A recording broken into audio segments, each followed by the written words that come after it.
With the very initiation of Nawapa in North America, politically and economically, the land connecting the continents of America and Eurasia is placed on the agenda. The connection via the Bering Strait, a project that was proposed in the middle of the 19th century, would lead highways and rail track through a tunnel underneath the icy ocean waters and would include a gas pipeline as well as power transmission and communications lines. Construction of the Bering Strait Tunnel is an active agenda of many of the most important nations in that region. Now, with a bridge or tunnel across the Bering Strait, suddenly that rail route that goes up to Alaska means something else entirely. Suddenly, if you talk about continuing that rail into what Mr.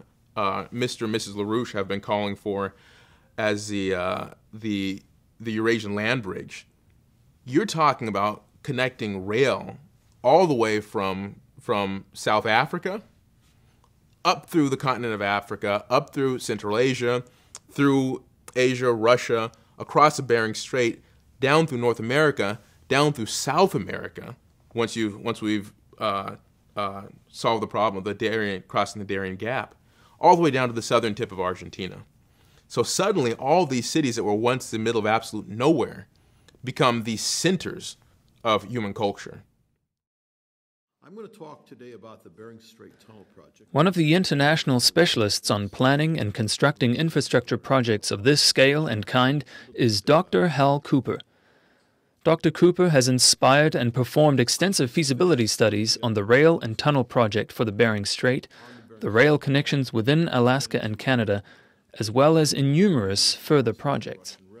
Well, the Bering Strait Tunnel really is the physical as well as the political and economic linchpin of the four-power agreement between the United States, Russia, China, and India. And it would certainly re-stimulate many of our moribund manufacturing industries. It would create many new jobs. It would give a purpose to our development, but most importantly, it would give people a sense of hope and optimism that something can change for the better rather than the worse, which is what the global-only policies and philosophies have brought us to, which, as you say, is it's an economic collapse. It's economic cannibalism at its worst. Recreating and creating an entirely new paradigm with the Bering Strait Tunnel and the North American Water and Power Alliance and related infrastructure projects, because these have been basically verboten activities under the globalization, free market, free trade system, which of course is what we have to eliminate.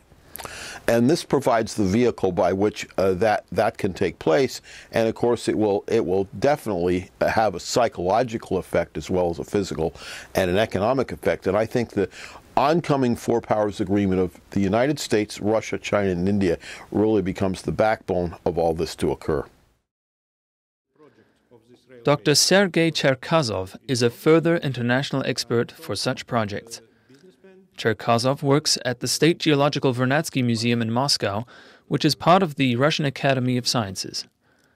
He is a leading expert on questions of raw materials in the scientific tradition of Vladimir Vernadsky and Dmitry Mendeleev, and is active in several international working groups on surveying undiscovered mineral deposits. We can recollect history of Trans-Siberian Railway construction.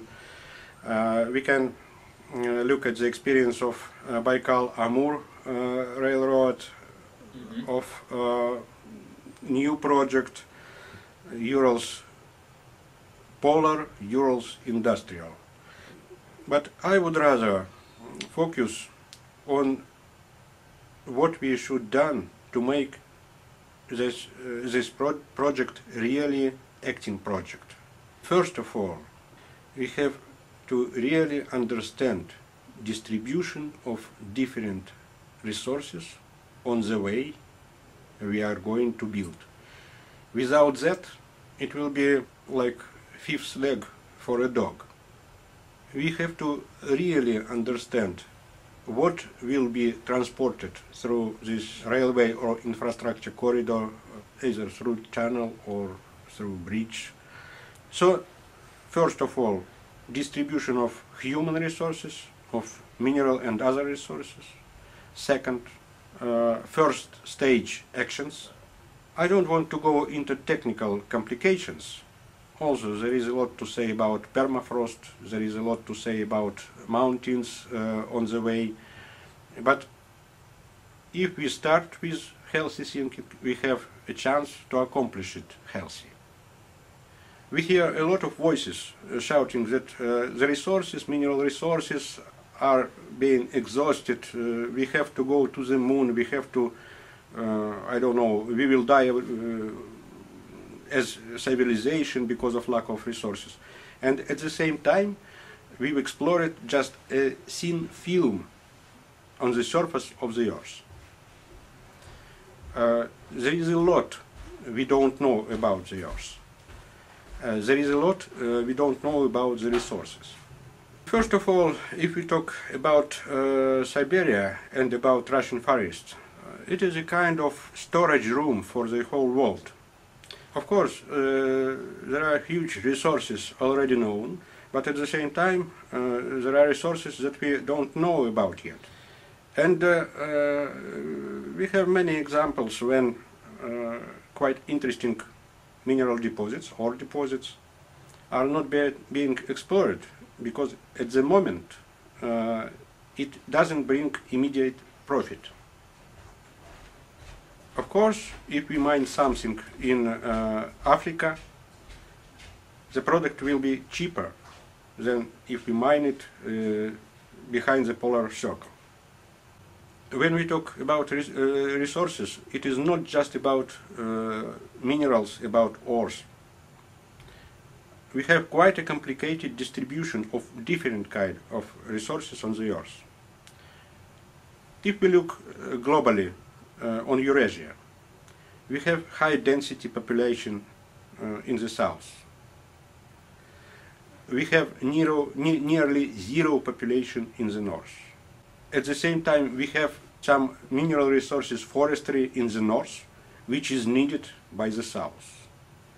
But it is not that easy. We just build railway and we get these resources. The problem is some mineral deposits can be mined in such a way, gold deposits, because the product, enriched product, takes not a lot of space and not a lot of weight, and it can be taken out by plane. But if we talk less expensive metals, they need deep processing, and they need to process these ores. We need really developed infrastructure.